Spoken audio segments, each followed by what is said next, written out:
दोस्तों नमस्कार। यह डिप्लोमेसी है या अंतर्राष्ट्रीय कूटनीति का एक शानदार चैप्टर है या फिर एक अंतर्राष्ट्रीय दबाव है, क्योंकि 24 किलोमीटर की दूरी 24 घंटे में पूरी नहीं हो पाई है। प्रधानमंत्री कार्यालय दिल्ली से तकरीबन 24 किलोमीटर की दूरी पर हिंडन एयरपोर्ट है, जो कि गाजियाबाद में है। और बीते 24 घंटों से बांग्लादेश की पूर्व प्रधानमंत्री शेख हसीना इसी हिंडन एयरपोर्ट के सेफ हाउस में मौजूद है। इस दौर में प्रधानमंत्री ने कोई मुलाकात शेख हसीना से नहीं की, जबकि बांग्लादेश या कहें खुद शेख हसीना जो 15 साल तक सत्ता में रही, भारत से उनकी निकटता या भारत की उनसे निकटता अंतर्राष्ट्रीय तौर पर हर कोई जानता है। हर कोई यह भी जानता है कि भारत ही वो देश है जिसने ईस्टर्न पाकिस्तान में से बांग्लादेश को जन्म दिया। शेख मुजीबुर रहमान की बेटी मौजूदा वक्त में शेख हसीना दिल्ली से सटे गाजियाबाद के हिंडन एयरपोर्ट के सेफ हाउस में है। और यह सवाल अंतर्राष्ट्रीय तौर पर भी बड़ा है कि प्रधानमंत्री नरेंद्र मोदी ने मुलाकात उनसे अभी तक डिप्लोमेसी के तहत नहीं की है, या यह उनकी अंतर्राष्ट्रीय कूटनीति है, या फिर इस दौर में जो अंतर्राष्ट्रीय तौर पर जिस तेजी से घटनाक्रम बदल रहे हैं, उसमें भारत की विदेश नीति जिस रास्ते पर चल पड़ी है, उसमें भारत को हर कदम अब फूंक फूंक कर उठाना है। इन सारे सवालों के अक्स तले सबसे बड़ी बात तो यह है कि जब खुद प्रधानमंत्री नरेंद्र मोदी तीसरी बार शपथ ले रहे थे, तो उस शपथ समारोह में भी यानी 9 जून को शेख हसीना बतौर बांग्लादेश की प्रधानमंत्री दिल्ली पहुंची थी। और उसके 2 हफ्तों के बाद जून के आखिरी हफ्ते में भी वह 2 दिन की यात्रा पर दिल्ली पहुंची थी। उस वक्त प्रधानमंत्री मोदी और शेख हसीना ने दोनों ने पत्रकारों को संबोधन किया था, आपस में बातचीत की थी। और उस बातचीत में बहुत साफ तौर पर प्रधानमंत्री ने जो कहा और शेख हसीना ने जो कहा, वो एक ऐसा चैप्टर है दोनों देशों के संबंधों को लेकर जो बहुत साफ तौर पर बतलाता है कि कितनी निकटता बांग्लादेश के साथ भारत की रही है। लेकिन फिर इस दौर में वो कौन सी डिप्लोमेसी है और वो कौन सी दूरियां हैं जिसमें प्रधानमंत्री मोदी शेख हसीना से नहीं मिले हैं? क्या मौजूदा वक्त में एक नए बांग्लादेश से भारत का सामना होने वाला है? ढाका जिस तेजी से बदल रहा है और वहां पर मोहम्मद यूनुस जो हैं, वो अब सलाहकार के तौर पर सरकार चलाएंगे, सेना पीछे मौजूद होगी। मोहम्मद यूनुस माने जाते हैं कि अमेरिका के करीब हैं। उन्होंने ही ग्रामीण बैंक की थ्योरी दी, जिसके बाद बांग्लादेश की इकोनॉमी पटरी पर लौटने लगी। और पूरे साउथ ईस्ट एशिया में विकास दर किसकी सबसे ज्यादा थी, तो वो बांग्लादेश की रही। लेकिन इन तमाम परिस्थितियों के बीच कई सवाल भारत की विदेश नीति को लेकर पहली बार सतह पर आ चुके हैं, क्योंकि भारत की अपनी पहचान तो उस वक्त से एक बिल्कुल अलग थलग और एक मौलिक तौर पर नई डिप्लोमेसी को बनाने की रही, जब सेकेंड वर्ल्ड वॉर के बाद 2 ही पावर सेंटर दुनिया में बचे, एक तरफ अमेरिका था और दूसरी तरफ रशिया था। कोल्ड वॉर के उस युग में याद कीजिए, उस दौर में भारत ने प्रयास किया और नॉन अलाइनमेंट मूवमेंट यानी गुट निरपेक्ष आंदोलन उसी दौर में बना था। 1961 में 120 देश उसमें शामिल हुए। उस दौर को याद कीजिएगा तो नेहरू थे, नासिर थे जो कि इजिप्ट के प्रेसिडेंट थे, टीटो थे जो कि युगोस्लाविया के प्रेसिडेंट थे, घाना के प्रेसिडेंट भी शामिल थे, सुकर्णो जो कि इंडोनेशिया के प्रेसिडेंट थे वह भी शामिल थे। लेकिन कहा जाता है टीटो, नासिर और नेहरू ने मिलकर इस पूरे गुटनिरपेक्ष आंदोलन को बचाया और इस रूप में बनाया कि जो भी अंतर्राष्ट्रीय तौर पर घटनाक्रम हो, जो किसी भी के साथ ना खड़ा होना चाहता हो, वह बिल्कुल गुटनिरपेक्ष आंदोलन में शामिल हो सकता है। और तादाद 120 देशों की हो गई। और जब पूर्वी पाकिस्तान पर इंदिरा गांधी ने हमला किया, जहां से बांग्लादेश बना, उस दौर को भी याद कीजिएगा, तो अमेरिका ने 7वां बेड़ा जो भेजा था, उसकी धमकी भारत को दी गई थी उस वक्त, लेकिन भारत तब भी झुका नहीं।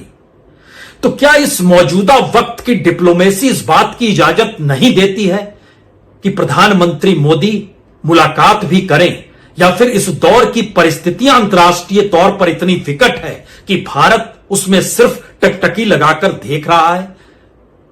क्योंकि ढाका में हो रहा है जो कुछ और बांग्लादेश के भीतर जो घटनाक्रम हो रहे हैं, आज उन तमाम परिस्थितियों को लेकर देश के विदेश मंत्री ने संसद के दोनों सदनों में तकरीबन 4.5 मिनट का बयान भी दिया। हम उस बयान पे आए, उससे पहले मौजूदा वक्त में जरा देश को एक मानचित्र के तहत मौजूदा परिस्थितियों से कम जोड़ लीजिए कि भारत की विदेश नीति इस वक्त कहां पर खड़ी है। बांग्लादेश को लेकर भारत ने चुप्पी इस दौर में साधी हुई है।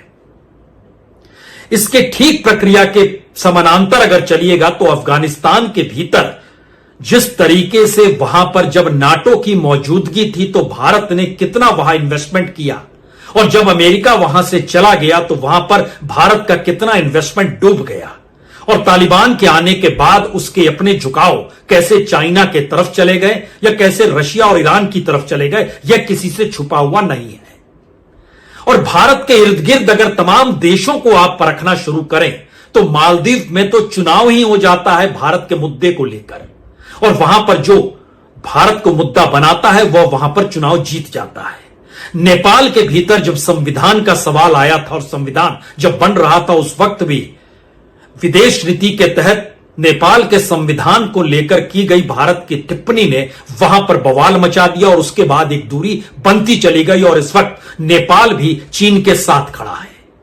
श्रीलंका के भीतर जो कुछ हुआ, जिस तर्ज पर हुआ, और उसके बाद वहां पर श्रीलंका के बंदरगाह किस तरीके से चीन उसको डेवलपमेंट के नाम पर एक स्ट्रेटेजिक सेंटर बनाकर अपने हिस्से में ले गया और भारत देखता रह गया, यह भी एक मौजूदा परिस्थिति जरूर है।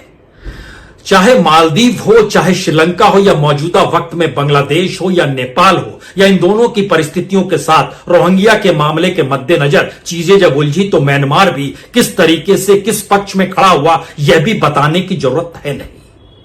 गुट निरपेक्ष आंदोलन का जिक्र हमने इसलिए किया क्योंकि गुट निरपेक्ष आंदोलन की बैठक जो हर बरस होती थी, प्रधानमंत्री मोदी 2014 के बाद गुट निरपेक्ष आंदोलन में नहीं गए, और उसके बाद से उस नॉन अलाइनमेंट मूवमेंट की बैठकें खत्म हो गई। इसी दौर में सार्क की बैठक खत्म हो गई, जो साउथ ईस्ट एशिया के तमाम देश जिसमें शामिल थे। ऐसा नहीं है कि पाकिस्तान को लेकर इस दौर में सार्क की बैठक पर एक बड़ा निर्णय प्रधानमंत्री मोदी ने या भारत ने लिया या विदेश नीति के तहत लिया गया।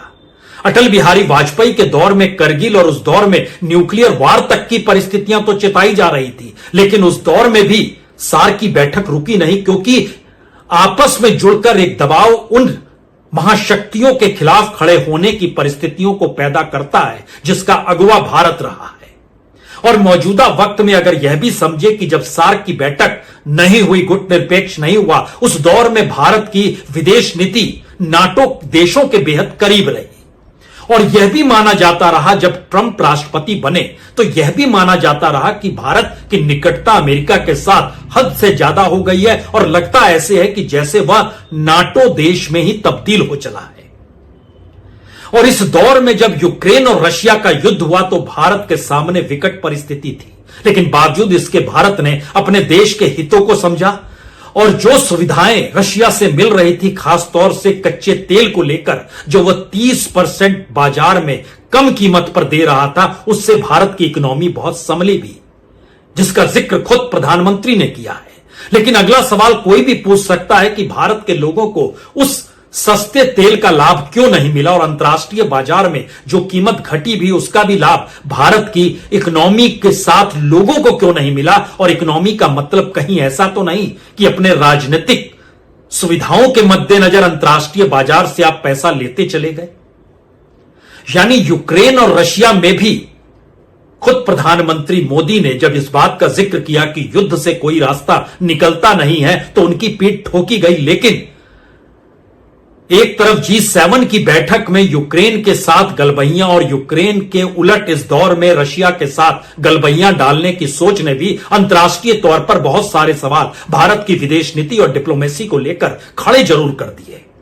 और फिर याद कीजिए, इस दौर में हमास को लेकर भी भारत ने कहीं ना कहीं किसी ना किसी रूप में फिलिस्तीन के मद्देनजर प्रधानमंत्री ने अपने बयान को बदला भी, लेकिन जब हमास के लीडर को इस्राइल ने निपटा दिया और वह भी ईरान में, और भारत के संबंध ईरान और इस्राइल दोनों के साथ है, तो नया सवाल यह भी आया कि अब वो किस रास्ते चलेगा।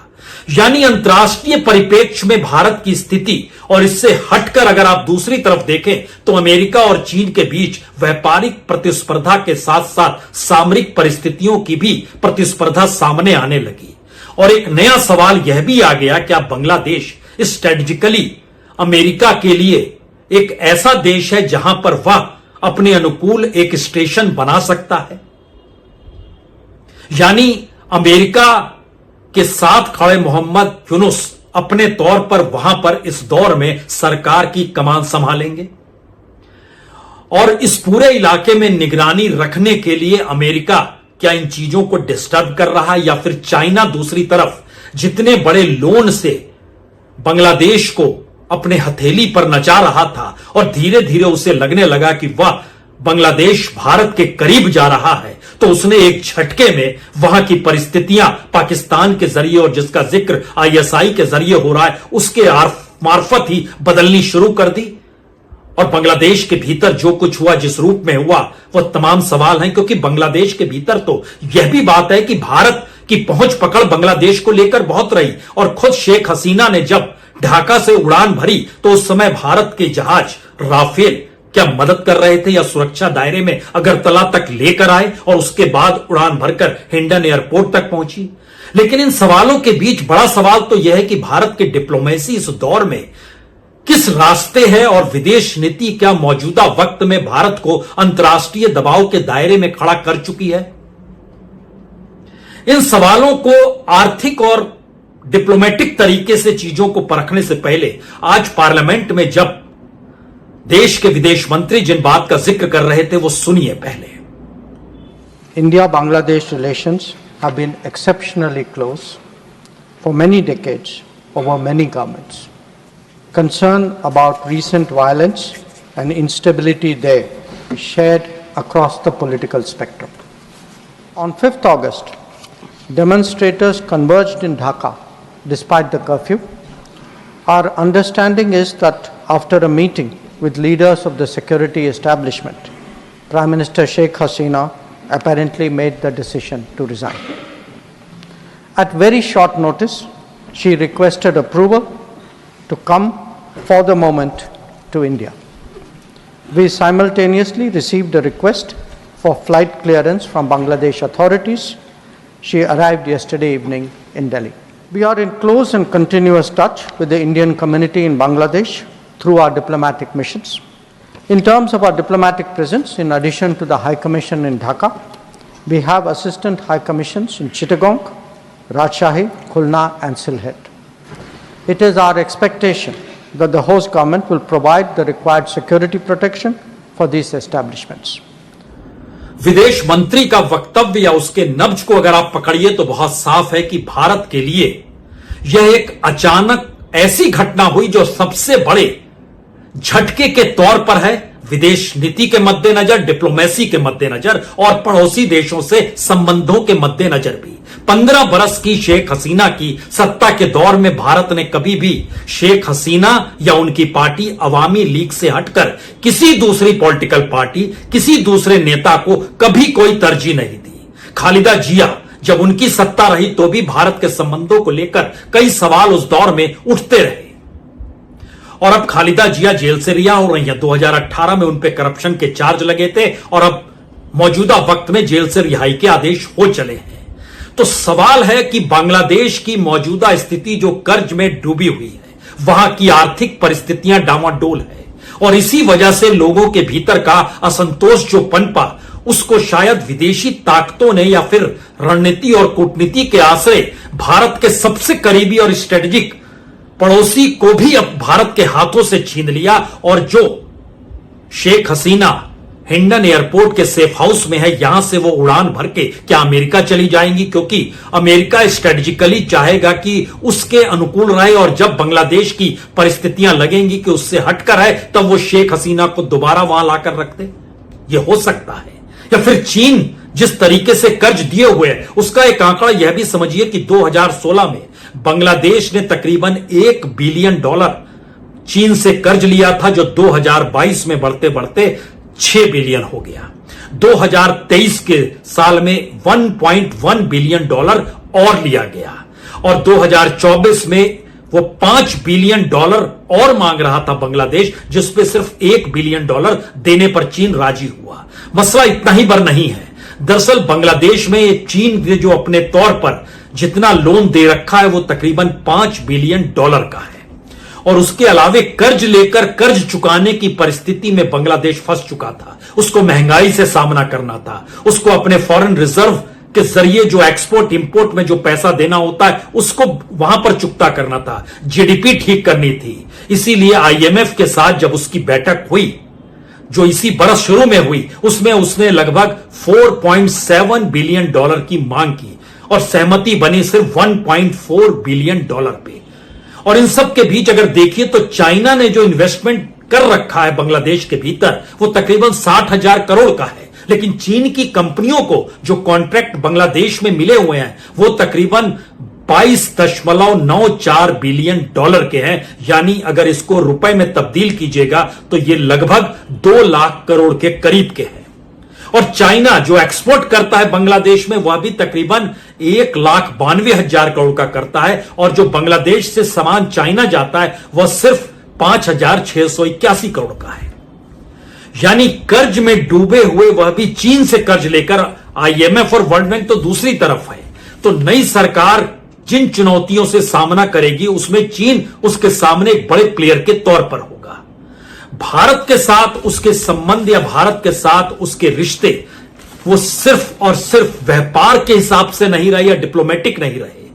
चूंकि 1971 में बांग्लादेश का आना मानचित्र पर वो भारत का ही प्रयास था। उस वक्त ना तो अमेरिका साथ था और ना ही चीन साथ खड़ा था, और ना ही रशिया उस रूप में समझ रहा था कि किस तरीके से इंदिरा गांधी वहां पर क्या प्रभाव और अपने सेना के जरिए क्या करने जा रही है। और शायद अगर इन परिस्थितियों के असल तार को आप पकड़िए तो मौजूदा वक्त की स्थिति है कि अवामी लीग के खिलाफ नई बांग्लादेश की सरकार होगी। और भारत की सबसे बड़ी चिंता यही हो चली है कि जो वहां पर माइनॉरिटीज हैं, यानी जो हिंदू हैं, जो मंदिर हैं, जो भी वहां पर एजुकेशन इंस्टीट्यूशन चल रहे हैं, या जिस भी रूप में जो भी चीजें वहां मौजूद हैं उस पर वहां पर हमला हो रहा है। एक आपको तस्वीर दिखलाते हैं। यह तस्वीर दरअसल इंदिरा गांधी कल्चरल सेंटर ढाका की है। कल शाम की यह तस्वीर है। किस तरीके की लूटपाट और आगजनी हो रही है, क्योंकि वहां पर 26 जिलों में जो हालात हैं उन हालातों के मद्देनजर भारत की कूटनीति और डिप्लोमेसी और विदेश नीति को लेकर कुछ नए सवाल हैं। लेकिन उससे पहले इस तस्वीर को देखिए।